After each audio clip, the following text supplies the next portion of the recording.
in any moments. Dapat na kami umalis. Ayan, mamadali na po kami.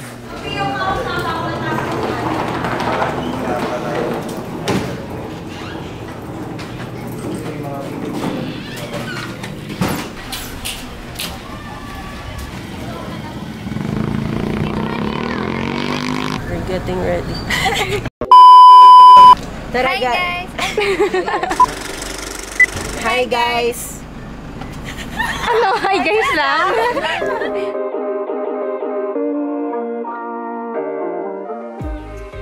Hi guys! We are the dance team from TFI Canlubang and now we are to Bulacan! Tara!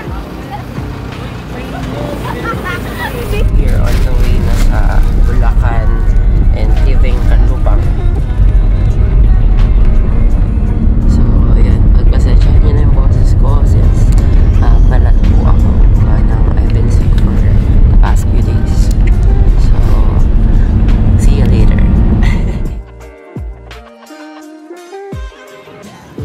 That's my sister. Dumaan kami dito sa Test Data Gig. Sinundo namin siya.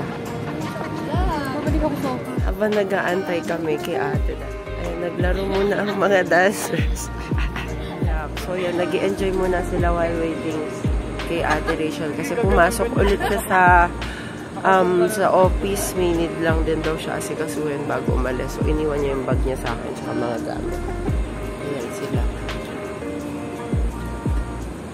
Sige, videohan mo nga ako. Dali. Landscape park. Ang bangat mo tignan eh.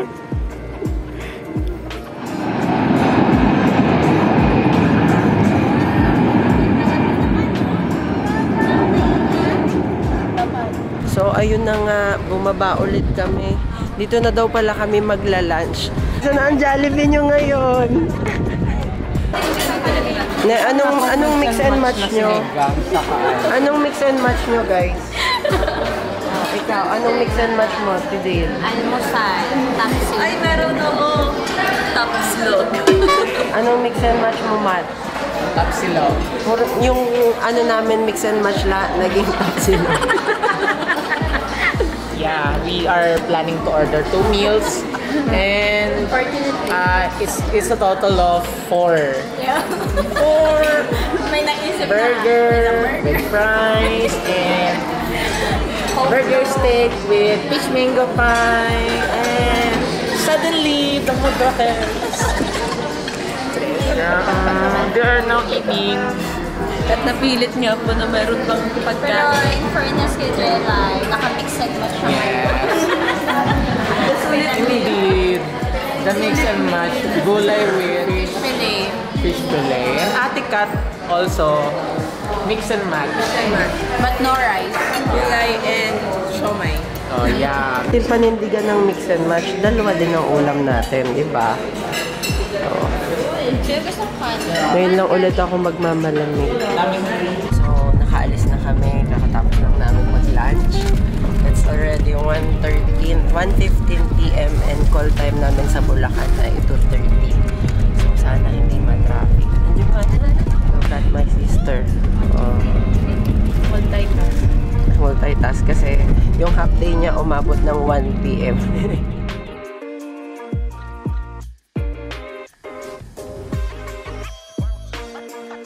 Nasa NLEX na po kami. Malapit-lapit na kami and everyone's getting ready. Kasi possible pagdating natin doon rehearsal and start na siya agad. So, ayun.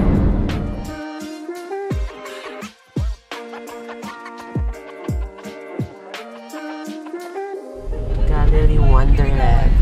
Hair dress. Anong hair dress pa? Wonderland na siya. So mamaya, possibly hindi ko sure kung makakapag-vlog pa since medyo late na nga. Kung ano, kukwento-kwento na lang kami if ever. So ayun na nga guys. Hindi nasilip ko ngayon yung loob. Nakapunta na pala ako dito when I was grade 5 or grade 6. Buhay pa sila Papa. Kasama ko yung si Papa pala.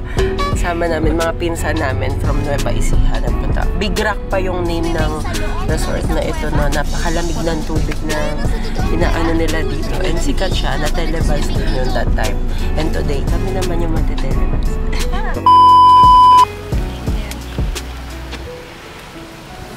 Let's go. Sipag, daming dala.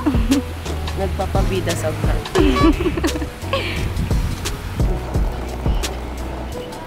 Look at this place. So, etong part na to, hindi ko na siya tanda. Pero alam ko na ikot naman namin to that time. Pero since napakatagal na nga noon, 3rd year college na ako ngayon, in grade 5 or grade 6 no last time.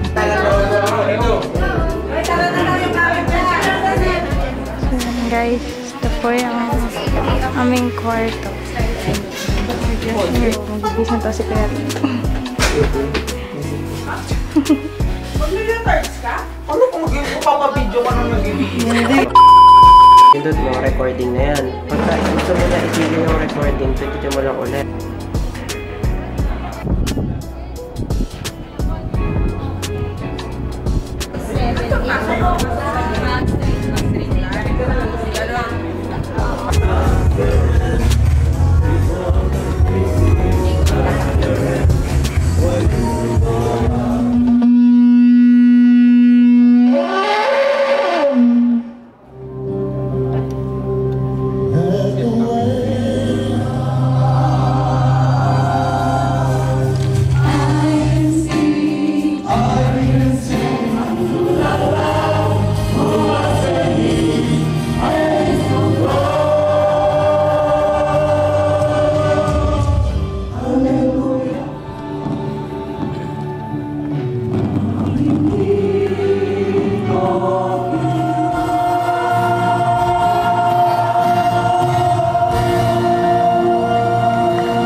Our spokesperson is here.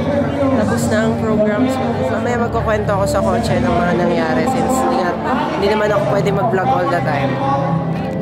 Naging photographer pa for a day. Nag-vlog pa ba yan? Maliwanag pa. Diba hindi pa pwede mamaya na ulit.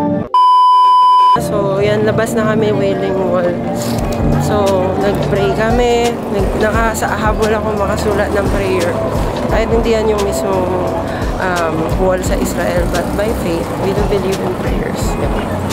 So, we are now heading dun sa aming kakainan ng dinner. Everything. Kinuha muna namin yung mga gamit dun sa room. So, tara.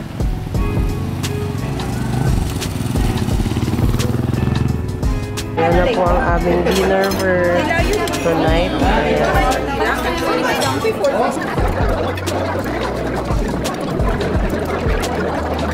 Ayan guys, what's up again? Sabi ko, diba, tikat sila na lang kayo. Ayun nga, nandito na kami sa van. Nakasakay na, kakatapos lang namin kumain. So, papunta kami dun sa kabilang site ng kainan. Another kainan. Pero, hindi na kami kasama dun. Nandun yung mga VIPs natin, mga speakers sa hotel. So, anyways, kanina nga, ayun, share ko din. May nakalimutan akong damit sa lahat ng dancers. Ako lang may naiwan ko yung damit. Nakikinig sila. Yung kulay puti namin na damit. Pero buti na lang, hindi ako angel. Kasi yung mga angel lang naman ang kailangan magdala ng puti. So, ayun. Ayun nga. So, diba, sabi na, ang ano naman ng ano daw? Kung ano sasabihin ko. So, ayun nga. Marami po ang nangyari, syempre. Pati sa mga practices. na ganto ganyan. Maraming nakalimutan ang prop. Yung prop. Mamaya yung prop, titignan natin. Malalaman nyo kung ano yung prop na tinutukoy namin pagka meron. So, ayun pala, para lang sa kaliwanagan ng bawat isa sa ating ginawang vlog. Ano bang meron dun sa pinuntahan namin? Ba't kami sumayaw dun? So, meron tayong... Dito tayo sa Bustos, Bulacan, kung saan inopen yung Galilee Wonderland. So, Galilee, we all know that... ayun. Joke lang. So, ayun. Nandito tayo sa Bustos, Bulacan, sa Galilee Wonderland, which is open na for a long time. Pero dati hindi siya Galilee Wonderland. Kasi nakapunta na kami dito. Big Rock. Nakapag-swimming pa ako dun. Ayoko i-flash yung picture. Hindi, ayoko. Ang taba ako dun sa picture.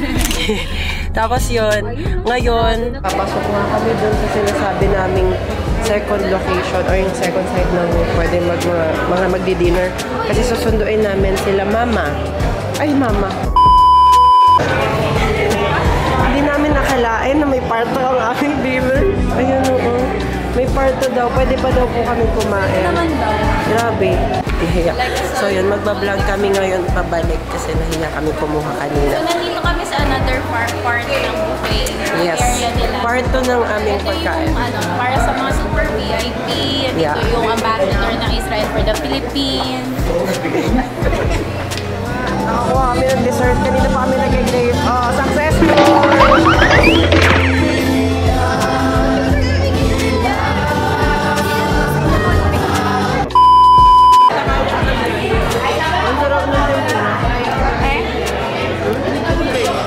May meeting po kami, instant meeting. Grabe, ang dami talaga nangyayari. Tuloy na natin. Nakita nyo na ang mga nangyari, kaganapan. Pag talaga naglilingkod ka sa Lord, maraming surprises. Kagaya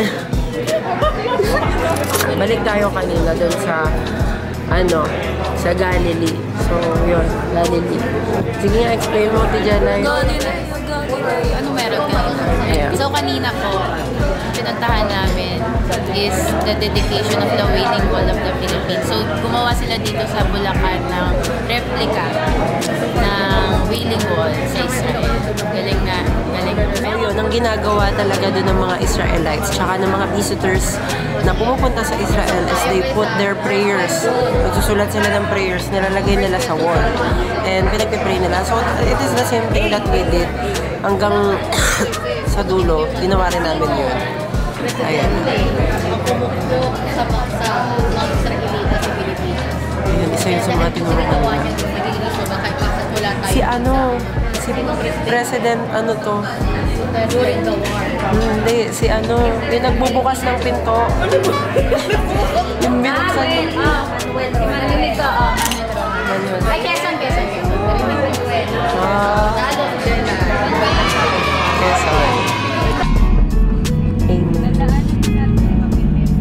It is good to serve the Lord kasi nabe-bless talaga kami. Ang dami naming uwing blessing. Nakadalawang set kami ng buffet setup. And may pabaon pa sa amin. And ayun, nakakatuwa lang din kasi it's also, ito yung kauna-unahan naming outside, dance ngayong taon 2024. Para kaming nag-field trip from south to north, diba?